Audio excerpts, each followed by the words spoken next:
Mesdames et messieurs, les personnalités invitées, chers partenaires et mécènes de l'édition 2025 du Crunch Time, mesdames et messieurs, les alumni de l'Université de technologie de Belfort-Montbéliard, chers collègues de l'UTBM, chers amis, mesdames et messieurs, qu'est-ce qu'innover ?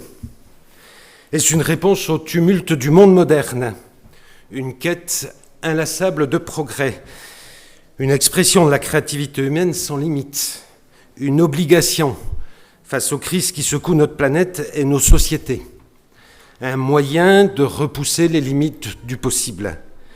Que signifie réellement innover ? C'est une question simple en apparence. Elle nous engage pourtant dans une réflexion profonde à notre rapport au monde et notre manière d'agir face aux bouleversements qu'il traverse. Innover, en effet, ce n'est pas seulement créer de nouveaux outils, de nouveaux artefacts. C'est aussi, et peut-être surtout, et peut-être même avant tout, repenser nos manières d'habiter le monde, c'est-à-dire d'être acteur ou spectateur, de produire, d'échanger, d'apprendre et de collaborer. Innover, c'est bien sûr accepter l'idée que les solutions d'hier ne suffisent plus à répondre aux défis d'aujourd'hui et que nos modèles économiques, environnementaux et sociétaux doivent être repensés en profondeur. Innover, c'est une posture, c'est un état d'esprit, un engagement continu vers un avenir dont nous avons la responsabilité de rendre plus équitable, plus soutenable, plus résilient. Nous traversons une époque marquée par l'accélération des crises climatiques, géopolitiques, sociales, industrielles, etc. Et jamais, dans l'histoire moderne très certainement, le besoin de transformation n'a été aussi impérieux. Ainsi, l'urgence climatique nous rappelle chaque jour, quoi qu'en disent certains, que nos ressources sont finies, que nos modes de production et de consommation doivent être réinventés sous peine de compromettre à moyen terme l'habitabilité même de notre planète. Les tensions géopolitiques à l'œuvre révèlent par ailleurs les très grandes fragilités de nos interdépendances et l'instabilité de la plupart de nos chaînes d'approvisionnement, mettant en exergue la nécessité d'une économie plus résiliente et moins dépendante des dynamiques mondiales volatiles. Et il est peu de le dire ainsi dans le contexte actuel. Les crises sociales nous montrent également que les modèles d'exclusion, qu'ils soient économiques, territoriaux ou sociétaux,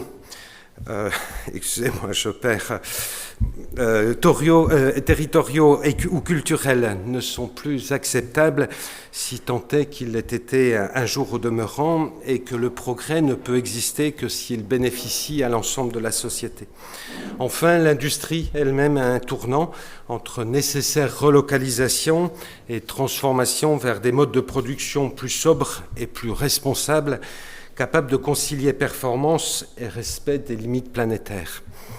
Face à ces bouleversements, innover ne peut donc se limiter à l'amélioration incrémentale de nos technologies ou à la seule recherche de compétitivité économique. Nous devons repenser nos modèles en profondeur et dépasser la simple optimisation des processus existants.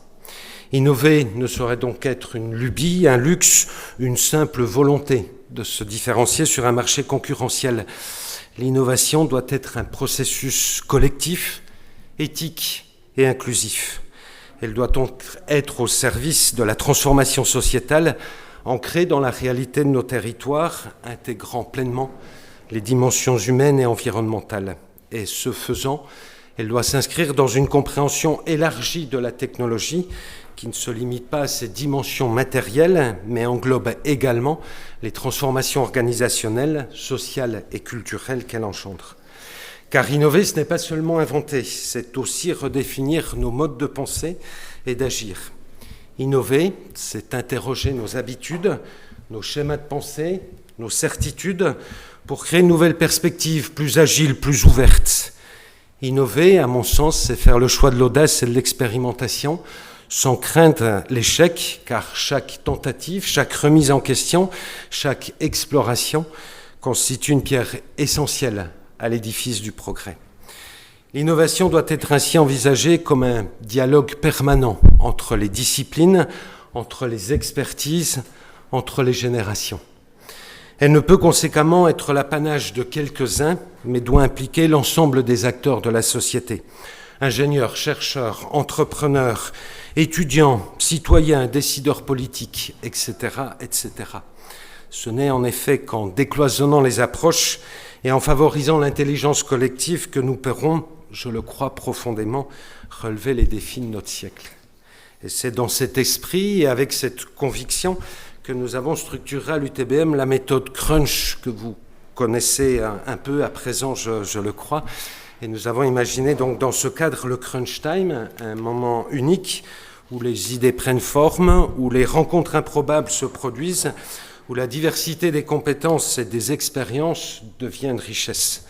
Le Crunch Time est un espace où la créativité n'est pas seulement encouragée, mais structurée, nourrie, mise en mouvement à travers des méthodologies collaboratives et des outils concrets. Car l'innovation ne se décrète pas. Elle se construit dans l'échange, dans la confrontation bienveillante des points de vue, dans la capacité à transformer un regard critique en une opportunité de faire autrement, de faire mieux.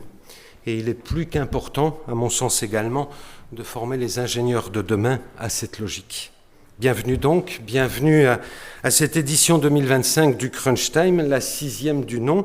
Bienvenue à vous toutes et tous à l'Axone, qui devient, le temps d'une semaine, notre 4e campus. Un campus éphémère, bien entendu, le plus important que compte l'établissement, dès lors que l'ensemble de la communauté de l'établissement y a convergé depuis Belfort, Sevenant et Montbéliard.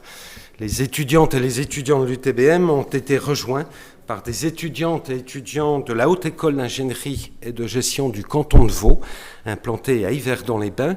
Et je salue ici son directeur adjoint, Jean-Marc Sédou. Également des étudiantes et étudiants de l'ESTA Belfort et d'École 42 Mulhouse. Et une fois encore, mille merci à vous d'avoir répondu à l'invitation à nous retrouver en cette fin d'après-midi. Nous souhaitons partager avec vous à présent 4 illustrations de cette innovation porteuse de sens et d'impact. Ce sont des illustrations qui sont éloignées de la deep tech. La deep tech, c'est l'innovation technologique de rupture. Elles le sont à dessein, car l'innovation ne saurait se réduire, comme nous le pensons trop souvent en France, malheureusement à mon goût, à la seule deep tech érigée en modèle absolu, en incarnation souveraine du progrès. Si la deep tech constitue indéniablement un levier de transformation majeur, catalysant des avancées scientifiques et industrielles d'envergure, elle n'en est pas pour autant l'alpha et l'oméga de l'innovation. L'histoire économique et sociale nous enseigne en effet que l'innovation prend des formes multiples, parfois discrètes, souvent incrémentales, mais non moins structurantes. Elle peut résider dans de nouveaux usages, dans des modèles organisationnels repensés, dans des approches soutenables et inclusives, dans l'optimisation de l'existant autant que dans la disruption. Et à force de magnifier exclusivement la technologie de pointe, c'est le directeur d'une université de technologie qui tient ces propos, nous risquons d'occulter d'autres formes d'ingéniosité, plus diffuses, mais tout aussi essentielles à notre société. Car une société innovante est une société qui valorise toutes les dynamiques de transformation, qu'elle procède d'une avancée scientifique révolutionnaire ou d'une simple amélioration pragmatique répondant à un besoin concret. C'est donc dans cet esprit que nous avons choisi de mettre en lumière ces 4 exemples, parce qu'ils rappellent que l'innovation n'est pas qu'affaire de laboratoire et de brevets, mais aussi de terrain, d'expérimentation sociale, de capacité à penser autrement, à relier des savoirs et des pratiques, à construire des solutions adaptées aux vrais défis contemporains. C'est tout d'abord comprendre l'innovation. Comprendre l'innovation, c'est comprendre ses mécanismes, ses dynamiques, ses interactions avec la société. Et c'est précisément l'objectif de la fresque de l'innovation, un outil pédagogique co-conçu par l'entreprise Innover Malin et l'UTBM. Cette fresque, à l'image de la fresque du climat, de la fresque des limites planétaires ou de la fresque de la biodiversité, par exemple, est une véritable cartographie des processus d'innovation permettant d'identifier les leviers, les obstacles et les opportunités pour concevoir des solutions nouvelles et adaptées. Elle est aujourd'hui utilisée dans des environnements académiques, industriels et institutionnels, en France et à l'étranger, pour sensibiliser, aux réalités de l'innovation et encourager une approche systémique et collaborative. Elle met en lumière la nécessité d'une démarche globale qui ne se réduit pas à un seul progrès technologique, mais englobe une fois encore les dimensions économiques, environnementales et sociales. Et je cède la parole à Maxime Buquet, qui est ingénieur chez GE Vernova à Belfort, pour partager avec nous son expérience de la fresque de l'innovation. Merci Justin. Bonjour à tous, bonjour à toutes. Merci Justin.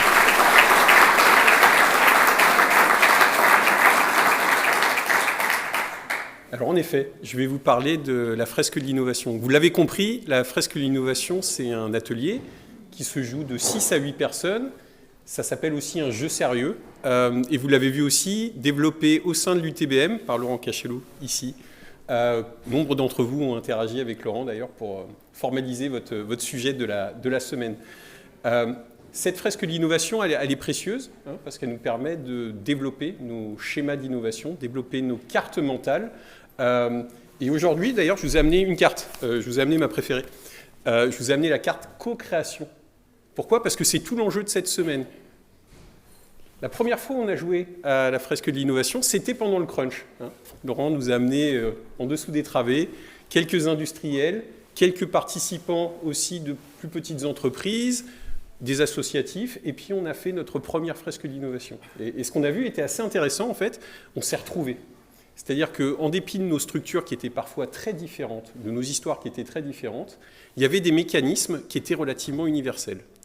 Pour autant, ça nous permettait de développer notre esprit critique, et je sais que c'est une valeur chère à l'établissement, pour discuter qu'est-ce qu'on pourrait peut-être mieux faire, qu'est-ce qu'on pourrait faire différemment. Donc la fresque de l'innovation, maintenant, chez GE, on l'a fait fonctionner en interne. C'est-à-dire qu'on a des formateurs qui commencent à développer ces formations. Il y a maintenant plusieurs dizaines de salariés qui ont été sensibilisés. On s'est aperçu que ça pouvait fonctionner sur différents types de populations. Ça pouvait fonctionner avec les nouveaux arrivés, simplement pour les mettre dans le bain, dans notre système, nos méthodes. On s'est aperçu que ça fonctionnait avec le réseau des femmes. On s'est aperçu que ça fonctionnait aussi avec des groupes mixtes. On s'est aperçu enfin que ça fonctionnait aussi avec les plus anciens ou les plus expérimentés. On le développe notamment en ce moment à travers nos cadres techniques de l'entreprise. Donc c'est là où on en est en ce moment. On est au développement à l'international de la fresque de l'innovation. Ça nous permet encore une fois de discuter entre nous de la façon dont on innove et puis d'attacher ça, ces principes généraux, aux principes et aux outils internes, les processus, les méthodes, les règles, et regarder dans quelle mesure on peut avoir un développement qui est épanoui. C'est là où on en est aujourd'hui. Je vous encourage à penser à cette carte au cours de la semaine. Je vous encourage, je vous souhaite aussi de transformer toutes ces opportunités que vous pourrez croiser au cours de la semaine en réalité, on l'espère, moyen terme, court terme, long terme. Merci à vous.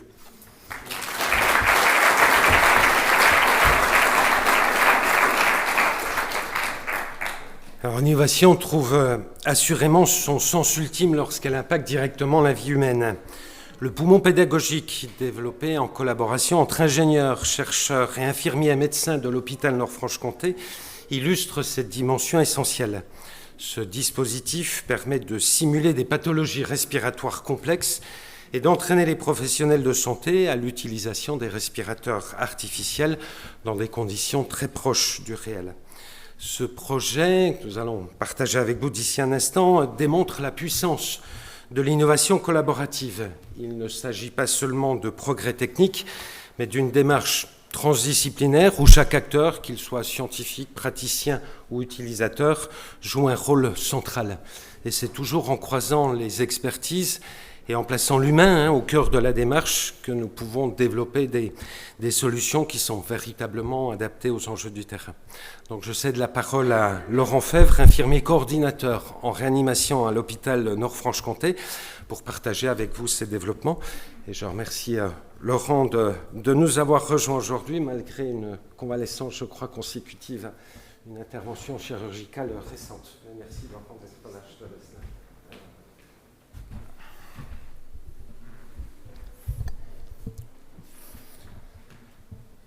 Alors moi je vais vous parler de l'UCIM, ce fameux poumon pédagogique qui a été créé en collaboration avec les unités du Crunch Lab.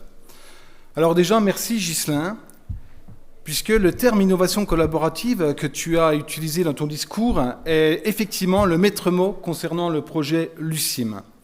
En effet, l'association d'une expertise soignante, clinique et pédagogique et d'un savoir-faire reconnu en ingénierie mécatronique et informatique a permis non seulement à ce projet de voir le jour, mais également de proposer une approche pédagogique différente par rapport à la concurrence.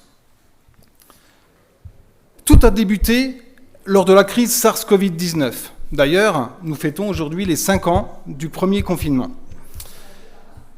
Fort de ma première expérience collaborative avec le Crunch Lab, très médiatisé avec, je ne sais pas si vous vous rappelez, le masque Décathlon pour protéger les soignants.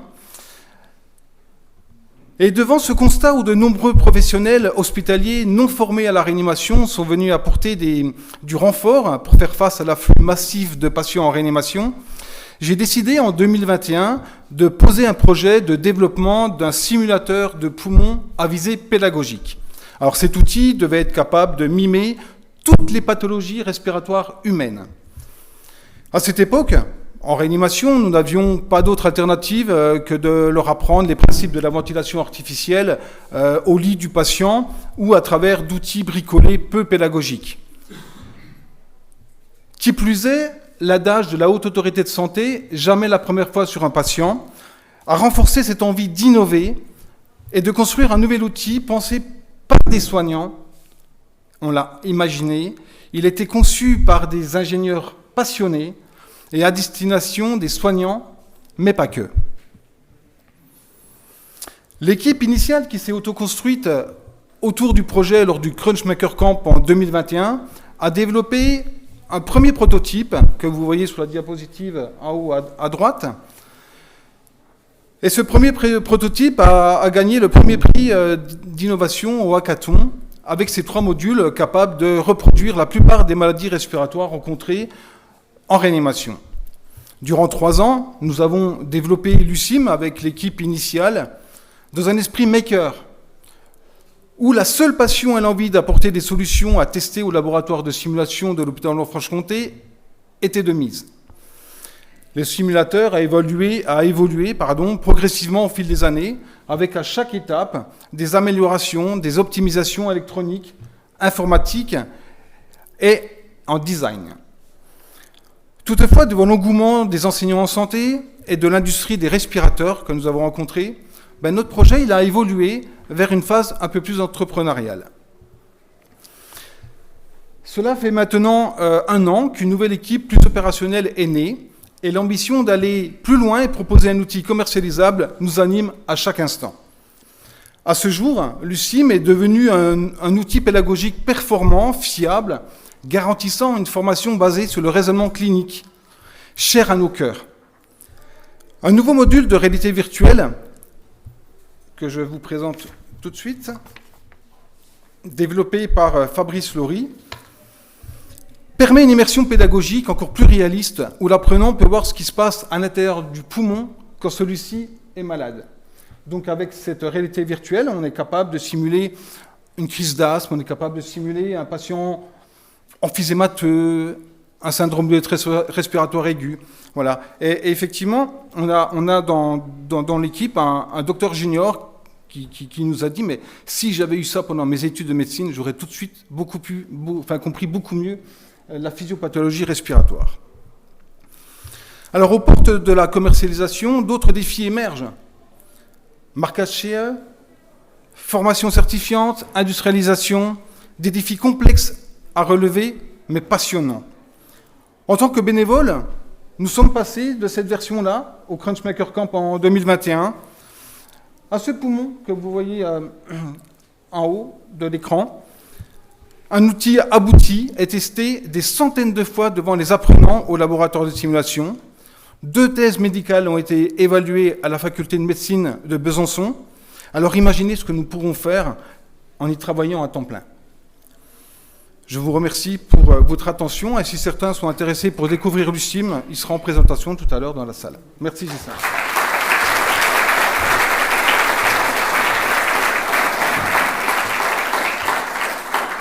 Merci Laurent. Également, l'innovation ne se mesure jamais à la complexité technologique qu'elle recèle, mais à la pertinence de son usage. L'entreprise Parcocycle, que vous connaissez très certainement et qui fut incubée au sein du Crunch Lab, illustre à merveille cette approche en concevant des vélos électriques alliant minimalisme, soutenabilité et performance. L'innovation frugale, qui est défendue par Parcocycle, consiste à repenser l'usage et à optimiser chaque composant pour garantir une efficacité maximale avec un minimum de ressources. C'est ainsi que nous pouvons, par des solutions simples et adaptées, répondre aux défis de mobilité urbaine de manière soutenable. Et je cède la parole à Jean Mougenot, le fondateur de Parcocycle. Et je crois qu'il souhaitait partager avec vous les derniers développements et innovations apportés à ces vélos. Bonjour à tous. Parco, comme vous le disiez, c'est un vélo qui est né ici à l'UTBM pendant mes études. À l'origine, pour répondre à mon besoin personnel d'avoir un vélo qui permette de combiner les atouts d'un vélo électrique avec la simplicité et la légèreté d'un vélo traditionnel. Donc je voulais juste avoir un petit coup de pouce au démarrage dans les côtes et le reste du temps, je voulais garder toute la liberté que j'avais avec mon vélo du quotidien. Et c'est un projet que j'ai eu la chance de développer au sein de l'UTBM grâce à aux différents ateliers des 3 sites. Et c'est un projet qui m'a beaucoup plu et que du coup j'ai eu la chance de pouvoir industrialiser il y a maintenant 2 ans. Donc ce cadre-là, c'est le cadre de la première série dont on a fabriqué un petit peu plus de 400 vélos. Il nous en reste 250 à fabriquer. Et ensuite, on entre dans la deuxième phase de notre développement avec Parco 006, parce que celui-ci, du coup, c'est la 5e itération, la première qu'on commercialise. Et donc cette nouvelle itération, elle répond à tous les retours qu'on a eus sur ces 2 dernières années de roulage avec des vélos comme le vélo Optimo que vous avez à l'autre salle qui a déjà parcouru plus de 5000 km. Donc énormément de retours positifs, mais très constructifs aussi de nos utilisateurs qui nous ont permis d'aboutir à une nouvelle version qu'on commencera à produire en juillet cet été et qu'on livrera dès septembre. Donc voilà. Merci beaucoup.